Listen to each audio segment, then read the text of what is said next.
అది అసలు ఇవాళ ఏది? అందరు బాగున్నారా? Thank you so much. ఈరోజు ఈ సినిమాలో నేను కూడా ఒక చిన్న భాగం అయినందుకు ముఖ్యంగా ఫస్ట్ నేను వెంకీ అట్లూరి అన్నకు థ్యాంక్ యూ చెప్పుకోవాలి సీరియస్గా. ఎందుకంటే ఆయన ట్రావెలింగ్లో ఫస్ట్ సినిమా నుంచి నేను ఉన్నాను. వీటి గురించి మాట్లాడే ముందు నేను ఒక సినిమా గురించి మాట్లాడాలి. ఒక్క నెగిటివ్ రివ్యూ కూడా లేకుండా రివ్యూవర్స్ అందరి చేత హ్యాట్స్ ఆఫ్ అనిపించుకొని, ఆడియన్స్ అందరి చేత క్లాప్స్ కొట్టించుకొని, ప్రొడ్యూసర్ల చేత షబాష్ అనిపించుకొని, నెట్ఫ్లిక్స్ అనే ఒక పెద్ద ఓటీటీ సంస్థలో అంటే కొన్ని నెలల పాటు ట్రెండింగ్లో ఉంది. తర్వాత నేషనల్ అవార్డే వచ్చి ఇంట్లో ఉంది. ఆ సినిమా పేరు లక్కీ భాస్కర్. అది తీసిన డైరెక్టర్ మన వెంకీ అట్లూరి గారు.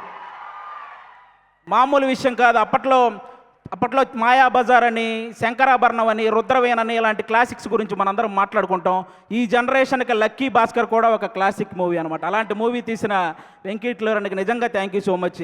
నాకు మా గురువు గారి డైలాగ్ ఒకటి బాగా గుర్తొస్తుంది. త్రివిక్రమ్ గారి డైలాగ్ ఒకటి అరవింద సమేతలో, ప్రతి 30 సంవత్సరాలకి బ్రతుకు తాలూకు ఆలోచన మారుతూ ఉంటుంది. సినిమా వాళ్ళు దాన్ని ట్రెండింగ్ అంటారు, అలాగే వ్యాపారస్తులు ఫ్యాషన్ అంటారు, రాజకీయ నాయకులు తరం అంటారు, నార్మల్ జనాలు జనరేషన్ అంటారు. ప్రతి జనరేషన్లో ఒక గొప్ప థాట్ను ముందుకు తీసుకెళ్లే వాళ్ళని టార్చ్ బేరర్ అంటారు. ఈ జనరేషన్లో వెంకీ అట్లూరి అన్న కూడా నిజంగా టార్చ్ బేరర్ లాంటి వాళ్ళు. ఎందుకంటే చాలా గొప్ప గొప్ప థాట్స్. అంటే చదువు చెప్పిన గురువును గౌరవించుకోవాలి, అలాగే ఎంత బాగా చదివితే అంత రెస్పెక్ట్ మనకు వస్తుందనే ఒక గొప్ప థాట్ని ఈ జనరేషన్కి సార్ సినిమా ద్వారా ముందుకు తీసుకెళ్ళాడు.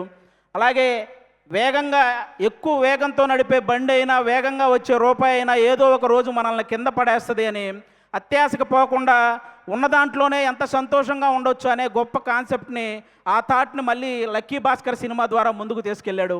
ఈరోజు ఈ విశ్వనాథ్ అండ్ సన్స్లో సూర్య గారితో అంటే ఒక ఫ్యామిలీ సబ్జెక్ట్, అంటే మార్నింగ్ షో, ఫ్యాన్స్ షోకి కూడా ఫ్యామిలీతో సహా వెళ్ళొచ్చు అనే ఒక మంచి సినిమా ఈ థాట్తో ఈసారి ముందుకు రాబోతున్నాడు. అలాంటి వెంకీ అన్నకి అంటే అప్పట్లో మనకి సినిమా పోస్టర్ల మీద హీరో గన్ను పట్టుకుంటేనో, కత్తి పట్టుకుంటేనో, గొడ్డలు పట్టుకుంటేనో రికార్డులు కొల్లగొట్టిన పోస్టర్లు మనం చాలా చూసుంటాం.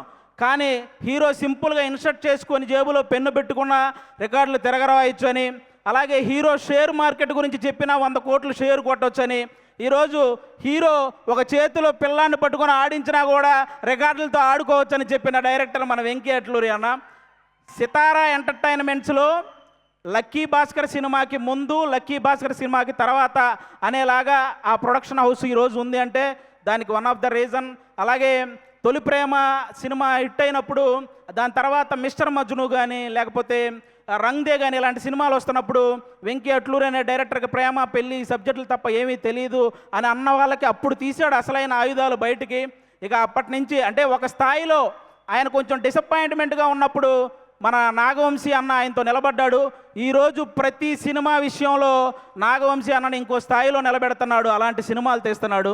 నాకు ఇంటి దగ్గర 2 అన్నయ్యలు ఉన్నారు, కానీ టీవీ పరంగా అభి అనే ఒక అన్నని, సినిమా పరంగా వెంకీ అట్లూరి అని అన్నని ఇచ్చినందుకు దేవుడికి థ్యాంక్స్ చెప్పుకుంటాను. నిజంగా థ్యాంక్ యూ సో మచ్ అన్న, థ్యాంక్ యూ.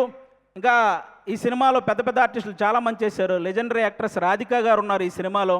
నాకు ఇప్పటికీ నవ్వింది మల్లె చెండు సాంగ్లో ఆవిడ స్మైల్ కానీ, ఆ డ్యాన్స్ కానీ ఎప్పటికీ మర్చిపోలేని, ఇప్పటికీ అదే హైపర్ యాక్టివ్తో ఉంటారు ఆవిడ.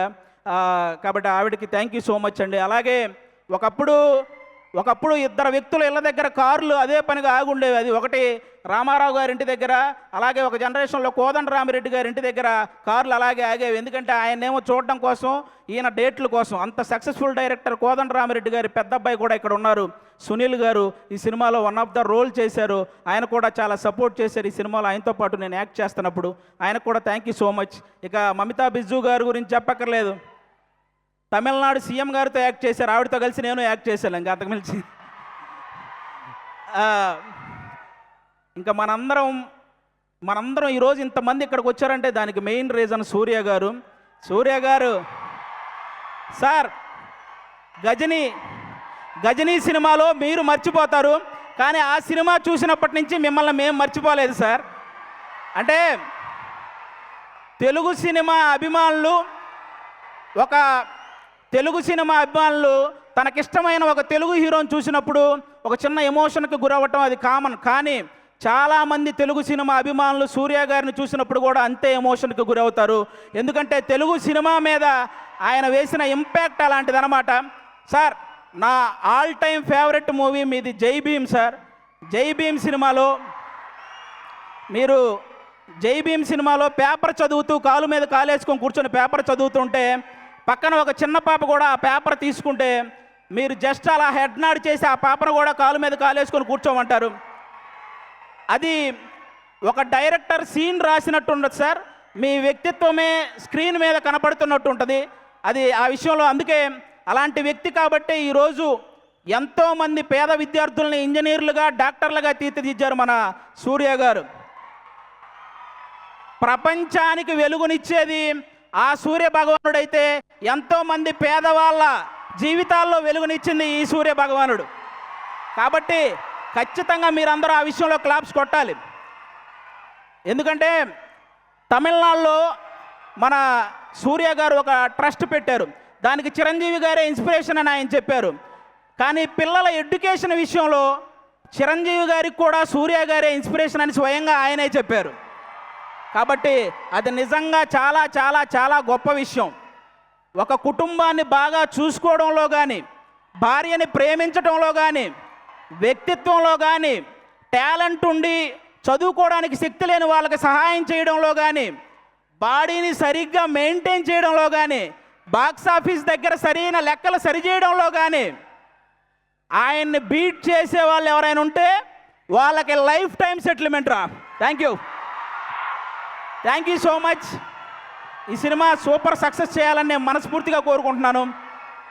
మా వెంకీ అట్లూరి అన్నకి ఈ సక్సెస్లు ఇలాగే వస్తూ ఉండాలని, అలాగే సితారా ఎంటర్టైన్మెంట్స్లో నేను కూడా ఎక్కువ సినిమాలు చేశాను. అది నాకు కూడా ఒక హోమ్ ప్రొడక్షన్ లాగా.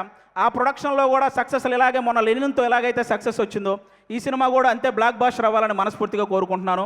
6 గంటలు స్టేజ్ చేయటం ఎంత కష్టమో ఆ స్టేజ్ మీద 3 గంటలు ఎంటర్టైన్ చేయడం కూడా చాలా కష్టం. సుమగారికి కూడా thank you so much. And మీ ఇక్కడ అక్కడ వేయలేదు 6 గంటలు కాబట్టి ఒకవైపే ఉన్నాయి మెట్లు. ఇంకో 6 గంటలు ఇచ్చుంటే 2 వైపులు మెట్లు వేసేవాళ్ళు. థ్యాంక్ యూ సో మచ్ ఆది గారు యాంకరింగ్ రంగంలోకి రానందుకు.